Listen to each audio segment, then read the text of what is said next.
sagaal waa lambarka tirooyinka halgolaha ah ugu weyn maadaama oo kolka 10 looga gudbo aanay lambaro cusub imanayn ee kuwii hore ay dib u soo noqonayaan. Sidaas awgeed ayaa lagu tilmaamaa inuu yahay lambar adag oo aanay waxna doorin, mucjisooyin iyo sir waaweyn leh. Diimaha samaawiga ah iyo waliba kuwa kale dadyowga caabudana lambarkan si gaar ah ayay u milgeen jireen. Ajaa'ibta uu lambarkani leeyahay waxaa ka mid ah lambarkani tiro kasta oo lagu dhufto maxsuulka ka soo baxa haddii la isku geeyo isla lambarkii oo 9 ah ayay soo baxaysaa. Tusaale ahaan, haddii aynu 2 9 ku dhufano waxay noo soo baxaya 18. Haddaba haddii aynu 1 u geyno 8 waxay noo soo baxaya 9. mar kale haddii aynu 3 ku dhufano 9 waxay noo soo baxaya 27.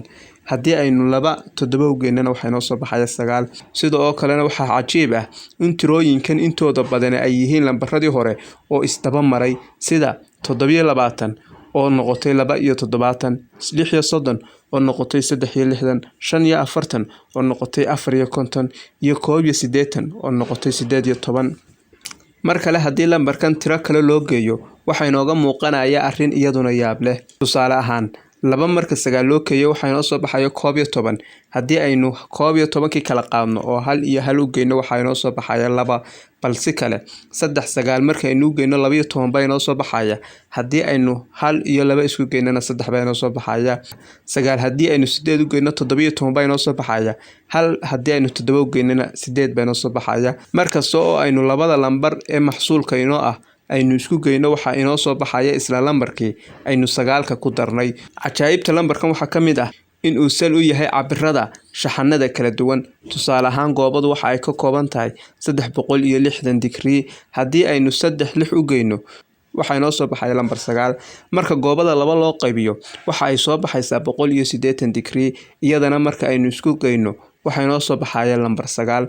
goobada 4 qaybood kolka aynu ka dhignana midkiiba waxa ay yeelanaysaa xagal 90 digrii ah, taas oo iyaduna 9 la mid ah. 8 marka loo qaybiyo goobada mid waliba waxa ay yeelanaysaa xagal 45 digrii ah. haddii aynu 16 goobada u qaybinana waxay noo soo baxaya mid waliba in ay yeelanayso xagal 22.5 digrii ah. halka marka aynu goobada 32 qaybood u qaybinana ay qayb waliba yeelanayso xagal cabirkeedu yahay 12.25 digrii oo la mid ah lambar 9.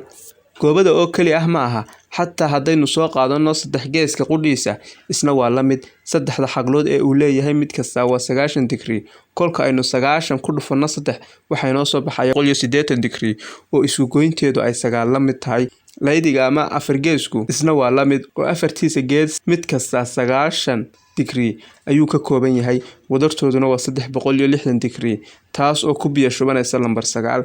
waxa kale oo yaababka lambarkan ka mid ah in uu waqtiga isna saameyn ballaaran ku leeyahay. tusaale ahaan, mirirkii waxa uu ka kooban yahay 60 ilbiriqsi, taas oo ka dhigan in ay saacadiiba 3600 oo ilbiriqsi ay ku jiraan. haddaba haddii aynu isku geyno tirooyinkan ay ka kooban tahay 3600 waxa ay noo soo baxaya lambar 9. si kale haddii aynu u dhigno, noloshaada ayaa lambarkan ku salaysan.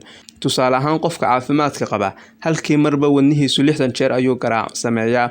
60 haddii aynu ku dhufano 60 mirir ee ay saacadu ka kooban tahay waxay noo soo baxaya isla 3600 aynu kor ku soo marnay, taas oo kolka la isku sii geeyo 9 soo baxaysa.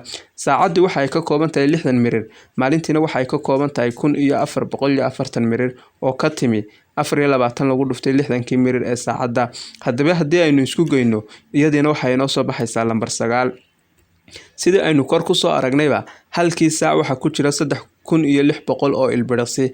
haddaba haddii aynu soo qaadano maalintii inta ilbiriqsi ay ku jirta waxay noo soo baxaya 86400. haddaba haddii aynu isku geyno iyaduna waxay la mid tahay 18. tiradanina waxay ku biyo shubanaysaa 9 marka aynu 1 iyo 8 isku geyno. sanadka hijriyada bisha ugu horeysa maalinta 9aad in la soomaa waa sunne, sababtoo ah maalinta 10aad waa maalinta Cashuura. sidoo kalena sanadka hijriga ah bisha ugu dambaysa maalinteeda 9aad soonkeedu waa sunne, sababtoo ah waa maalinta Carafa oo bilow u ah maalmaha xajka, waana dharaarta ay xujaajtu buurta Carafa korsan yihiin. bisha 9aad ee sanadka hijriyadu waa Ramadaan oo ah bilaha tan ugu khayrka badan leh. sida culimadu ay u badan yihiin bishaas habeenka ugu fadliga badan leh waa habeenka 27aad, Laylatul Qadrigu uu ku beegan yahay. 27 waa tiro haddii aynu 2 7 u geyno ina siinaysa 9, sidoo kalena ka timi 3 lagu dhuftay 9. Bisha 9aad ee Hijriyada iyo sanadkii 9aad ee Hijriyadu meelo badan ayay iska shabahaan. Tusaale ahaan sanadkii 9aad ee Hijriyada waxaa soo islaamay dad 10 laab ka badan dadkii intii hore nabiga rumeeyay. Maalin kastana iyaga oo koox ah ayay Madiina imanayeen. Sidoo kalena bisha Ramadaan waxa masaajidada yimaada dad ka badan dadkii hore ugu cibaadeysan jiray uguna tukan jiray. Sanadkii 9aad ee Hijriyadu waa sanadkii toobada ee ay dadku xagga Eebba soo laabanayeen una soo islaamayeen. Sidaas awgeedna waxa uu rasuulku isla sanadkaas galay dagaalkiisii ugu dambeeyay ee qaswatu Tabuuk ahaydna qaswadii 9aad ee uu rasuulku ka qayb galo. Waxaana uu Eebba soo dejiyay suuradda 9aad ee Quraanka oo ah suuradda Tawba taas oo isla dagaalkaas ka waramaysa. Nabi Muuse Eebba waxa uu siiyay 9 mucjiso oo nabinimadiisa cadeyn u ah. Waxaana uu Eebba Quraanka ku sheegay in ay 9 nin shirqoor u dhigeen Nabi Saalax kuwaas oo uu Eebba halaagay. Waxa kale oo ay magacyada Ilaahay ka kooban yihiin 99. Toddobada samo marka la dhaafo waxa la gaarayaa halka Sidratul Muntaha loo yaqaano oo 8 ku noqonaysa. 9aad ee looga sii gudbayana waa jannada la yiraahdo Jannatul Ma'wa. Suuradda Kahfi aayadeeda 9aad waxa uu Eebba ku bilaabayaa sheekada uu kaga warramayo asxaabul Kahfi. Waxaana uu aayadaha dambe ku sheegayaa in ay godkaas ku jireen muddo gaaraysa 300 oo sano iyaga oo ay 9 u dheer tahay. Bal u fiirso tirada 3 ee hore xataa waa lambarka qura ee uu 9 ka yimaado. Nabigu waxa uu ka qayb galay 9 dagaal kolkii uu dhintayna waxa uu ka geeriyooday 9 haween ah. Waxa uu xajku ka kooban yahay 9 manaasik oo waaweyn.